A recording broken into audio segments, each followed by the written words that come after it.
अस्सलामुअलैकुम गाइस, जैसा कि आपने वीडियो का थंबनेल देखकर जान ही लिया होगा कि अब तक जिन लोगों ने लाड़की बहन योजना की KYC नहीं की उन लोगों के लिए क्या ऑप्शन आया है। तो हम इस वीडियो के आखिरी में उस टॉपिक पर बात करेंगे।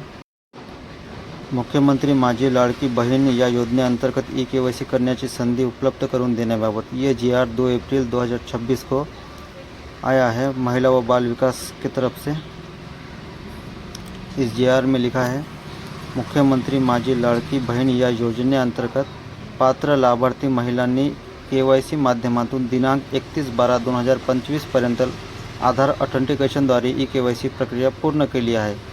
तथापि या योजनेअंतर्गत सदर लाभार्थ्यांची जलद गतीने पडताळणी करण्याकरिता ऑनलाईन KYC मध्ये पुन्हा एकदा सुधारणा करण्यात संधी देण्यात यावी, अशी मागणी योजनेच्या लाभार्थ्यांकडून व क्षेत्रीय कार्यालयाकडून होत असल्याने ऑनलाईन KYC मध्ये पुन्हा एकदा सुधारणा करण्याची संधी दिनांक 31/3/2026 पर्यंत शासन परिपत्रक दिनांक 6/2/2026 अन्वये उपलब्ध करून देण्यात आली होती।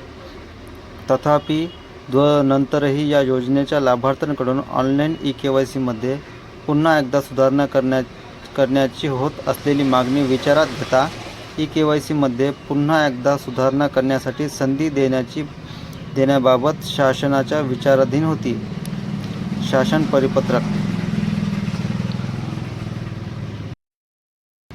मुख्यमंत्री माझी लाडकी बहीण या योजनेअंतर्गत दिनांक 31/12/2025 पर्यंत ज्या लाभार्थी महिलांनी KYC प्रक्रिया पूर्ण केली आहे, तथापि सदर प्रक्रिया पूर्ण करताना लाभार्थ्यांच्या कुटुंबातील सदस्य नियमित कायम कर्मचारी, कंत्राटी कर्मचारी म्हणून सरकारी विभाग, उपक्रम, मंडळ, भारत सरकार किंवा राज्य सरकारच्या स्थानिक संस्थेमध्ये कार्यरत नसावा किंवा सेवानिवृत्तीनंतर निवृत्ती वेतन घेत आहे किंवा कसे याबाबतचा पर्याय निवडताना नजरचुकीने चुकीचा पर्याय निवडण्यास आलेला आहे, अशा लाभार्थी महिलांसाठीच ऑनलाईन KYC मध्ये पुन्हा एकदा सुधारणा करण्यासाठी दिनांक 30 एप्रिल 2026 पर्यंत मुदतवाढ देण्यात आली आहे।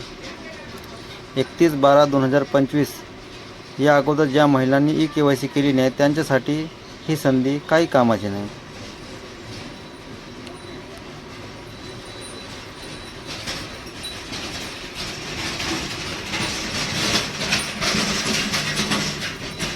उपरोक्त अनुषंगाने योजनेच्या पोर्टलवर सुधारणा करण्यात आली आहे।